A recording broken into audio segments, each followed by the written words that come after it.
This is a short introduction to sampling and something called the central limit theorem, which is both subjects actually are both key subjects in statistics and understanding data. And the first is really a subject in terms of a very practical nature. The second, the central limit theorem, is something that permeates all of sort of classical, what I call classical statistics. And so we'll talk about both of them in a very concise way. Let's start with sampling. Now, one of the key things with the body of knowledge of statistics is to move from what I would call sample to population. So in the picture that we see up on the screen, you can picture the blue blob as all of the population. Could be population of people in the United States, but it could also be a population of potential phone calls that could be coming into a call center, or the population of candy bars that are made at a certain factory. The point of that is that whenever we take data, or almost all the times we take data, we don't take the whole data set, but we sample from it.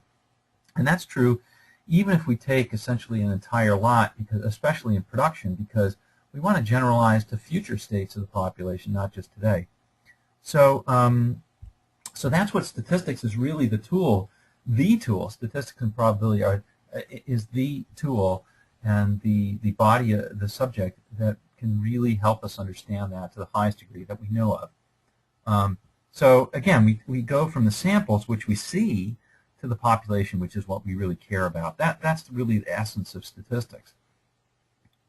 And later on, in a later lecture, we'll talk about how the building blocks of all the statistical testing that we do are really based on these four things. And if I boil them down, I'd really X out the median. But they're based on the mean. The simple testing is based on mean, which takes us from the sample mean to the population mean.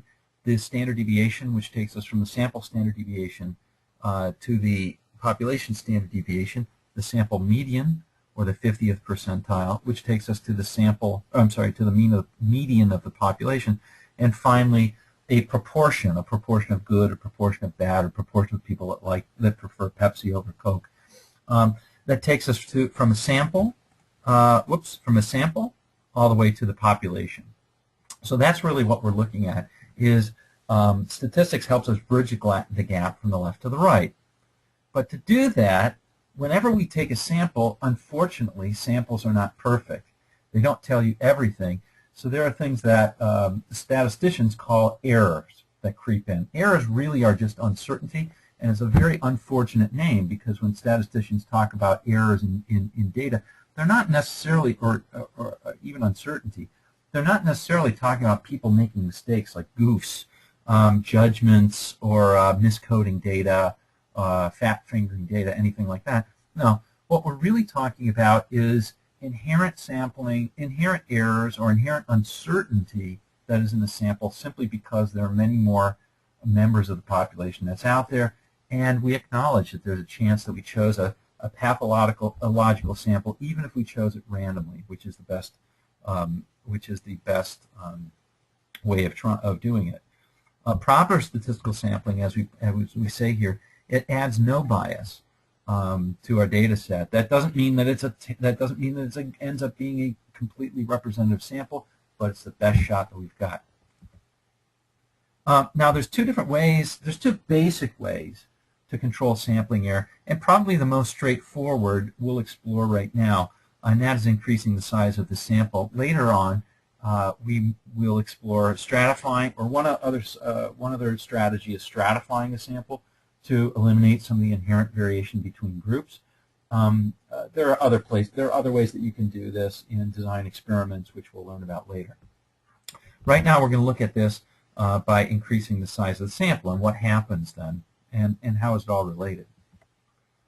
All right, so the two building blocks of statistical inference are things called hypothesis testing and confidence intervals. Now, hypothesis testing, I have found that people usually find that to be incredibly unintuitive. However, confidence intervals are not. A confidence interval is simply, and let me draw this for you. If I can get the tool open. Oh, goodness. There we go. Struggling to get the tool open.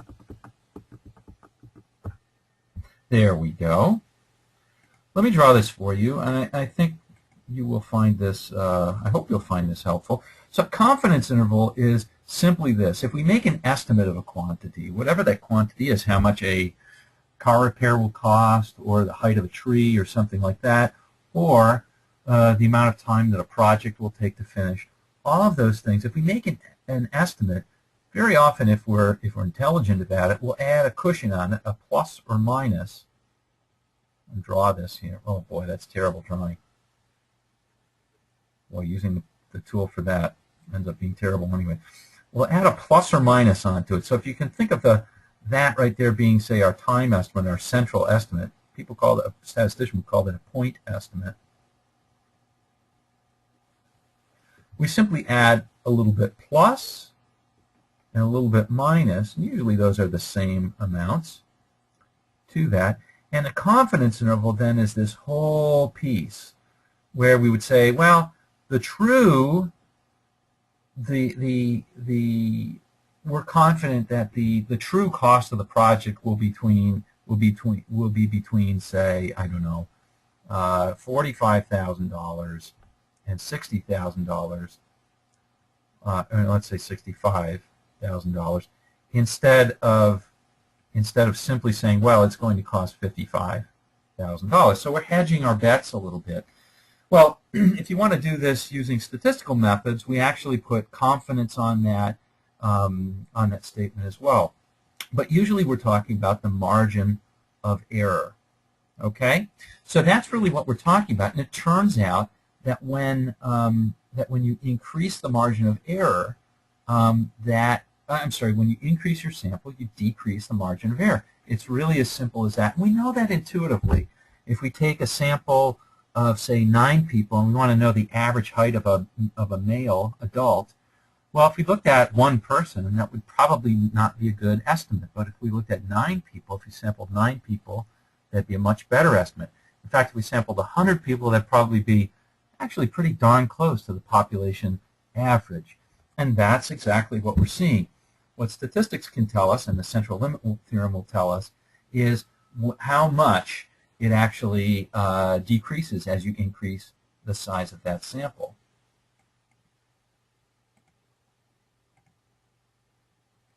And in fact, the statement is this. The statement is actually pretty straightforward. It is right there.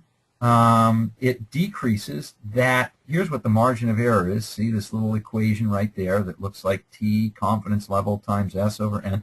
That's simply another word for the margin of error. All that stays basically the same as you increase the size of the sample. Not quite, but almost. And when you increase the size of the sample, that denominator gets larger, and so this ratio, S divided by N, gets smaller. And you shrink, basically, your margin of error by the square root. So the good news is you can do it, but the bad news is that you get decreasing, as you increase the size of the sample, your margin of error decreases more and more slowly. To think about this, think about if we wanted to decrease not the size of our sample, decrease the margin of error from, say, plus or minus 2 to plus or minus 4, we'd have to double it. But if we wanted to decrease it again by a factor of 2, to go from plus or minus 4 to plus or minus 2. If we wanted to go from plus or minus 2 to plus or minus 1, we'd have to decrease it another factor of 2. So we're already multiplying by a factor of 4 the original sample. And you can see that if you want to decrease it by a factor of 10, you're talking about increasing the size of your sample 100-fold. That's huge. So anyway, and there are statistical tools that can help you calculate what that would be. But you can see that there's the bad news on all of this is that there is a decreasing value of increasing your sample size. It just doesn't keep happening. So let's take a look at that from an example. An example in the book, we're actually going to use a tool called Sample Sizer, which is available through Straightline's website. I'm just going to go ahead and open that up. And the example we'll do is very similar to the one in the book in front of you on slide 101. if you're following along. So suppose you wanted to measure a baseline of some process, and suppose it was a cycle time of how long the process took to finish. Let's just walking through. You notice that there's a number of other scenarios that sample sizer can help with. Let's go on to step 2. Let's call our measurement cycle time. And let's say we measure it in minutes. That happens to be a number, a numerical type of variable. And then let's say that we're only really interested in the average. Let's forget about this sensitivity, which is kind of the spread, if we're interested in the variance or the standard deviation. And let's say that we had some specific, sample size will let you do it in percentage of range. But let's suppose we had something specific in mind, and we wanted a plus or minus 2-minute margin of error. And we didn't know what the standard deviation was, which is fine. Most people don't. But we did know that typical operations gave results between 3 and say 30 minutes, not 39, 30 minutes. Typically, this process completed in somewhere between 3 and 30 minutes. How many samples would we need to take to have a margin of error of plus or minus 2 minutes if we were sampling? Let's take a look at what that is. Let's hit the continue button. And here we are. It's actually pretty surprising how few samples we really need. And there it is right there. You can see that. Now, we're not that interested in the spread, so I'll take that off there. I'll move it away. But you can see that we only need about 19 samples if we want to get an average to within plus or minus 2 minutes. And that's it. Now, if we wanted to within plus or minus one minute, if we wanted to within plus or minus 1 minute, my theory is that we're going to have to quadruple that sample size. So let's take a look. And there you go. In fact, it turns out that it goes from 19 to about 78, which if you think about it, 19 is about 20. 20 times 4 is 80. So to cut in half that margin of error, we have to quadruple. Right? Factor of 2 means a factor of 2 margin of error means a factor of 4 increase in sample size. And there you go. There it is right there. We went from 19 plus or minus 2 margin of error to when we wanted a plus or minus 1 margin of error, 78. So there you go. And if you want to go to a half, guess what? It'd be another multiple by 4. So you can see how when we're shrinking our margin of error, we have this diminishing return, and the cost really goes up. We have to take more and more samples. All right. Hopefully that illustrates a good point. And you can use this, by the way, if you want to. This isn't a demo for the software, but it just shows you can do very quick calculations with this. You can do more complicated problems than that too. All right, so we've established essentially something that's very similar to this formula, that if you want to decrease the margin of error by cut it in half, you have to quadruple the sample size, which is an interesting and maybe an important rule of thumb to kind of put in your brain. Okay. All right, so let's move on now to, because of this, there are some interesting implications, and let's move on to the central limit theorem, which is one of these things that's a real underpinning of statistics, and it's one of the reasons why, though many people talk about how everything needs to be normal before we use our tests, that's actually not true, and that many standard tests, the t-tests and two proportions test are the ones in particular, are very robust to departures from normality. And we're going to show that. So there's something called the central limit theorem, and it simply states this, that if I have some parent distribution, say x, okay, and that might measure the actual cycle times of the process that I was talking about before. Again, it could be a process of people walking through a medical practice, or it could be a process of people waiting in a bank, either one. But if I have a parent distribution that is, say, some distribution, could be log normal, could be anything, could be skewed, that if I take a series of averages, let's say every half hour I average the wait times of all the people who are going through that transaction, that those series of averages will actually be normal. And not only that, but it says even more, that that distribution of the sample averages will be normal with the same mean as the underlying population, and this is the kicker, that the spread on that estimate, or those averages, will decrease by the square root of n, just as our margin of error did. So it's very similar. They're all kind of related sort of things. All right. So let's take a look at that. I'm gonna draw that out for you before we go into the into a spreadsheet where I'm going to just kind of substantiate that for you. But let's draw that out. So again, if I have some distribution x, let's say x is cycle times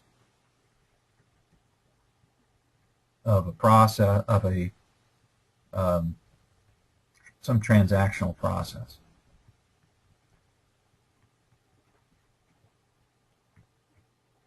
And just for fun, let's say it is the process of ordering dinner and having it brought to your table. Right? So the cycle time is that measurement of the time it takes between when you order and when you get it at your table. That's what we're calling the cycle time. Okay? And let's say we went to a particular restaurant and we found that the distribution looked like this. If we looked at the times, they looked like this. Okay? Certainly not normal. In fact, we would say it's skewed to the right. So these were cycle times. And here's my frequencies. Right? And in fact, but what I would say is let's say we got enough so that we could estimate it's some distribution. I'll say that's SD. No, that's not a good notation there. SD is not good notation. Okay. Let's say that this is X, and that X was something that was any distribution.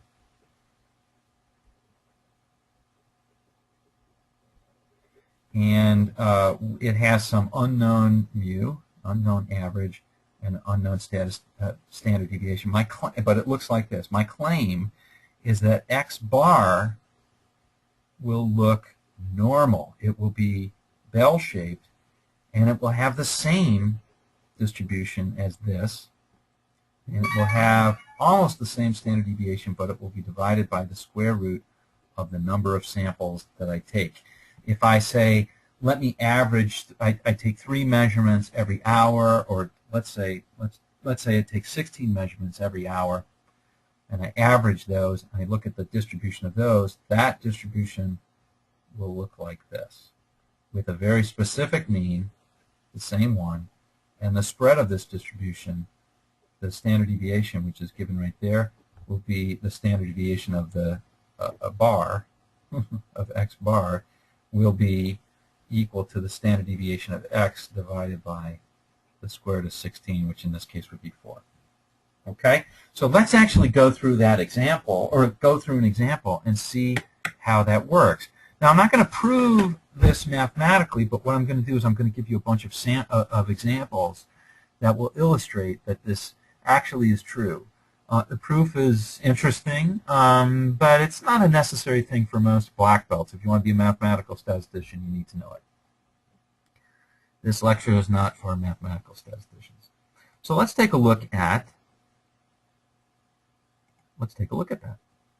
Okay, so what I have here is on the left-hand side, I've got what I call the population, and that's 1,000 data points. So it's not quite infinite, but it's very, very big. And over on the right hand, I've got 16 points that are taken randomly for that. Now, it's no surprise that if we have a parent distribution that is bell-shaped, that our samples are often bell-shaped. But look, not always. So if I continue to take another sample, that's pretty bell-shaped. That one, yeah, a little bit. That one, yeah. That one's not very bell-shaped. You can see that's part of sampling. You'll also notice that in my parent distribution, I've got a mean of 5 and a standard deviation of 1.12, which is, or 1.19, which is about 1.2 which is about 1.2. But in my samples, I don't always get those numbers, sometimes a little bit less, sometimes a little bit more. Let's just focus on the mean here and see if we always get 5. Clearly we don't, right? Sometimes a little bit lower, sometimes a little bit above. And the standard deviation varies quite a bit. So you can see how that happens.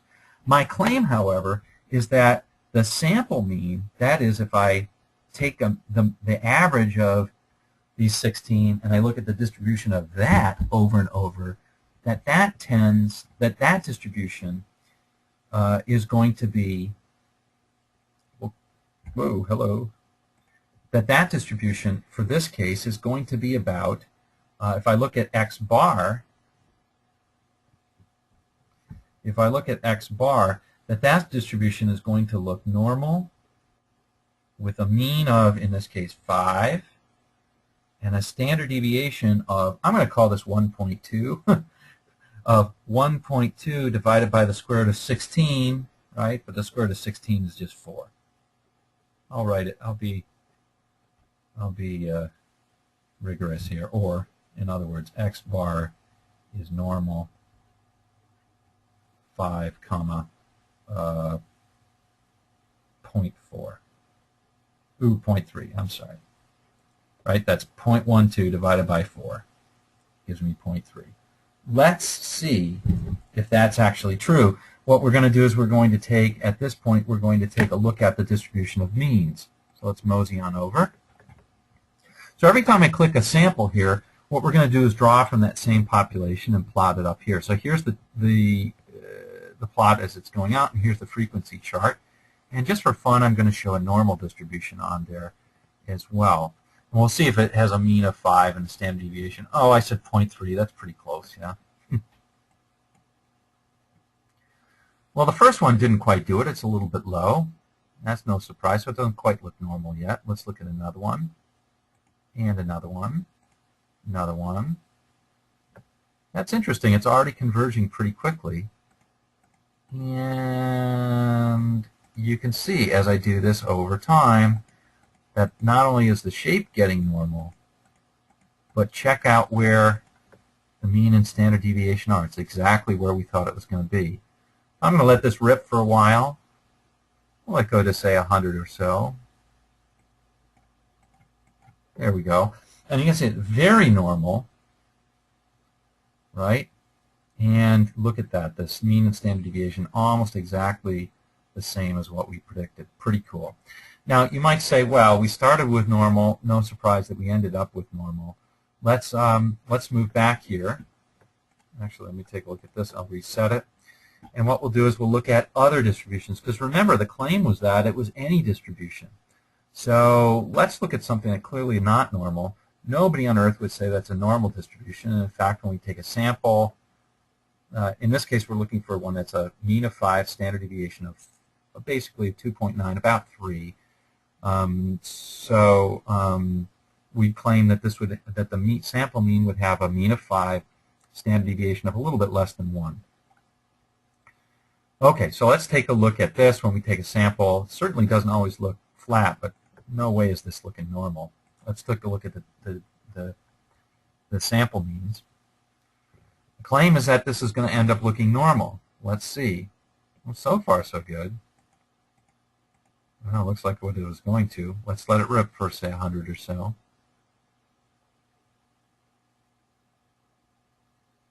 Oh my goodness, look at that. We did end up with something that looked very normal. Look at the mean. 5, standard deviation, it was supposed to be 0.732. Look at that, 0.762. So it turned out normal after all. Let's look at one more example. Look at something that really is not normal. Oh, well, let's look at our friend the skewed distribution. Okay, and do the same thing. Again, the samples don't look normal, but do the means look normal? That's the real question. Let's let it go. Now, it does take a little bit longer for the skewed distribution, which is interesting. The farther you start from normal, or from symmetric, really, the longer it takes you. Now, notice, we didn't get exactly normal, but clearly we're getting there. We're getting there. And look at the mean and standard deviation. Not at all bad in terms of how close it is. All right, we'll look at one more. This is just too fun. Let's look at U-shaped. Again, no way is this normal. But and really the trick is that anytime it's symmetric, you're going to get something converging very, very quickly. When you have a skewed distribution, you may have to up the number of samples a little bit. I'll show you what happens when we up it to, say, 36, which would be square root of 6, right? Or square root of 36 is equal to 6, I should say. Okay, let's take one here and let's see if it works. Wait for 100 of them or so. And again, look, very normal distribution, and we got exactly what we predicted. Okay, so I did want to show you the last time. If we have a skewed one, we may have to take more samples. So in this case, we'll go up to, say, 36. And taking more samples than your average is going to make it converge pretty quickly, or more quickly. So if we look at the distribution of means, now my claim is it's going to be more normal quickly, more quickly, more quicklier. There you go. There's my 100 before. That looks a lot more normal than the one where we were only taking 16. And that's just because if it starts out asymmetric, it just takes a little more oomph to push it to be normal, to push the means to be normal. And there you have it. So even though this is intuitive that we have, it may not be intuitive, the numbers here, but even though it's intuitive that we, when we average something, our average gets better and better and better as we increase the sample size. Now we know why that's true, and that our estimates and how quickly it gets better when we increase the when we do increase the sample size. So hopefully you found this illuminating, and just a very quick as a very quick recap, we talked about two things that were basically the same. Or very, very similar, and that was that we talked about sampling, and we found that for confidence intervals, usually it had some sort of thing like it was we were estimating a point estimate plus or minus some margin of error, and that margin of error was a function of something, usually S, our variance. It was a function of S divided by the square root of N, which was the number of samples. N is number of samples. Right? So because it's a square root, you have to quadruple something to get it halved. To get this margin of error cut in half, you have to quadruple the sample size. Okay? That's the first thing. And the central limit theorem, the CLT, by the way, this is only one of many CLTs, but the central limit theorem says that if I have X from any distribution with a mean of mu and a standard deviation of sigma, that the distribution of averages from that distribution, if I take 10 and average them, and I do that repeatedly, that distribution will be normal with a mean that's the same and a standard deviation that's, call it X, call it X, call it X, and a standard deviation that's almost the same, but it's shrunk by a factor of the sample size that you're averaging over. And that's good to know. That's not coincidence. It's that same factor that's right there. So anyway, that's it, and hope you got a lot out of it, and you found that the demo was fun and amazing. All right, take care. Talk to you later.